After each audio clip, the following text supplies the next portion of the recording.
Okay, so this is part 2 of a podcast interview with young adult author Keith Gray. In this part, we're going to be talking about author events, author trips to schools, and I'd like to start by asking, as the writer of 21 books now, Keith, how is your time split between working on your books and reading and events such as visits to schools? Unfortunately, I'm a fairly unorganised person that way, and my time's split fairly randomly. I'll go wherever I'm invited. I'm always happy and pleased to be invited somewhere. So I try to do as many school visits or trips abroad to book festivals or writers groups or wherever. I try to do as many as I possibly can, but it does take away a lot from the day job of sitting at a desk and working. So I have a reputation with my publishers for missing one or two deadlines because I've been too busy with kids in a school trying to get them to write their own stories or something like that. So I've not found the right balance, to be honest. I still struggle a little bit with that balance. The problem is I genuinely enjoy the school visits. I sometimes do 4 separate sessions in a day, and I get a bit fed up with the sound of my own voice by the end of the day, and I'm beginning to wonder, have I said this bit already to this group? But I'm sure teachers get that as well, as they're teaching, 6 or 7 lessons a day. But I enjoy it. I enjoy meeting the kids. I think that getting young people to read is of the utmost importance in all sorts of ways, not just entertainment, but in what it can add to their lives, emotionally, empathetically, socially. I just think that books are pretty much top of the heap when it comes to important things in life. And did you do school visits right from the beginning when you were quite young? Yeah, and did some blooming awful ones. So I was 24 when I was first published, and I can remember my first 2 school visits. The very first one was for a friend in my hometown of Grimsby. He was an English teacher, and the book, I'm not even sure if the book was out yet or it was about to come out, and he invited me in. And I just kind of made things up as I went along. I really wasn't sure how to handle this situation. But of course, mistakes, they're the things that teach the most. And then my very second school visit was when the book was published. And at the end of it, the teacher said to me, "Oh, well, never mind, thank you anyway." Which made me think I've got to sit down and maybe plan a school visit, maybe actually sit down and take these things as a serious opportunity, but also think it's not just about me standing there and saying, "Hey, look at me, aren't I great? Aren't I funny?" It's actually trying to give the audience, the kids, and the teachers something out of the experience of having an author in their school. And so what would be your advice now for a successful school visit? Flexibility. You got to be flexible. I know a few people who have fantastic, wonderful, amazing 3D Technicolor avatar vision style PowerPoint presentations, and then the school don't have the equipment to run those PowerPoint presentations, or the equipment breaks down in the middle of that PowerPoint presentation. And I know authors who have fantastic, wonderful set talks that they've learned off by heart and that they hope that they can, repeat again and again. The trouble is that every school is going to be different, and every school gives you a different amount of time usually. The teachers have certain needs of what they want their kids to get out of it. So I have 4 or 5 kind of what I'd call set presentations. And then I mix and match when I see the whites of their eyes. I kind of, okay, this bit's not working, well, I can swap onto this story or this part of a different talk or presentation. I take very little tech with me. I'll have a single memory stick that's got 1 or 2 images on it that I can use as a backdrop behind me.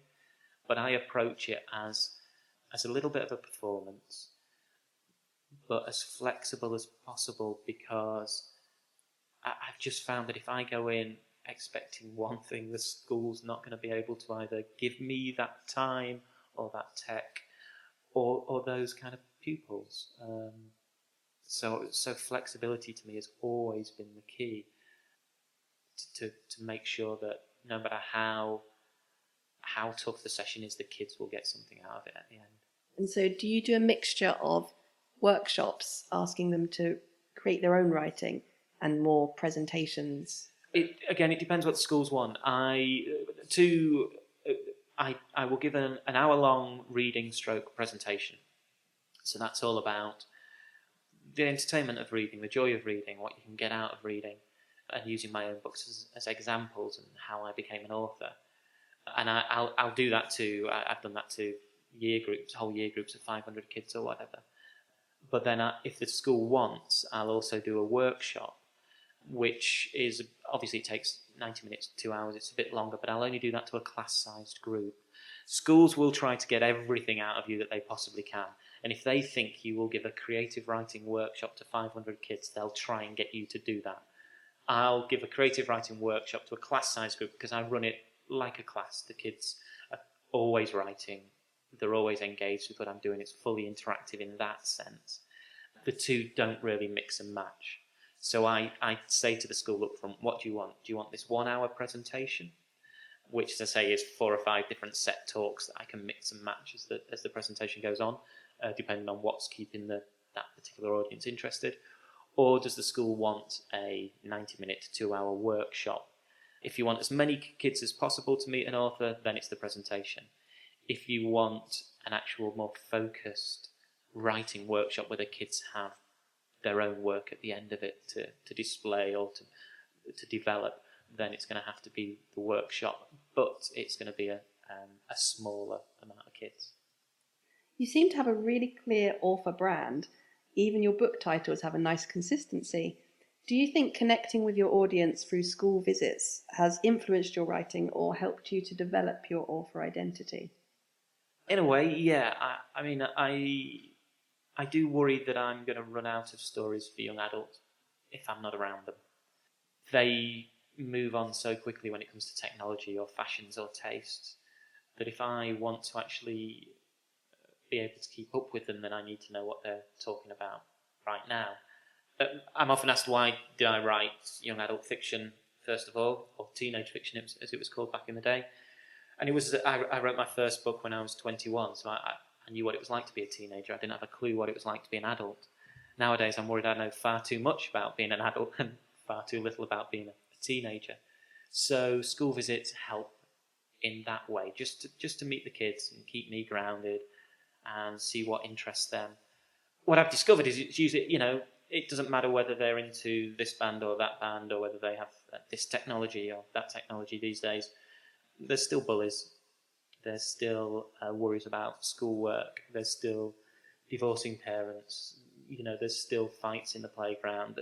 There's still those kind of issues that doesn't seem to have changed at all for teenagers over the years.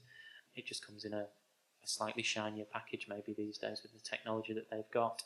But whether it's bullying by taking pictures with your phone or whether it's bullying by actually punching someone in the face, it's still the issue of bullying. I do kind of tell a story sometimes that when I first started, the first rule of writing for children was get rid of their parents and then the kids can have a good time, the kids can have an adventure. You can't have an adventure when your parents are there. Nowadays, I think it's more like get rid of the mobile phone and then the kids can have an adventure. You can't get lost in a haunted house when you can just phone your mum back home. That's it. And I wondered, so when your books deal with quite sensitive topics, did you initially find this difficult to tackle in a classroom? And have you got any tips for writers in dealing with sensitive topics? So perhaps those a reader wouldn't want to discuss with their mum and dad? I think the brilliant thing about reading is that it's such a private thing to do.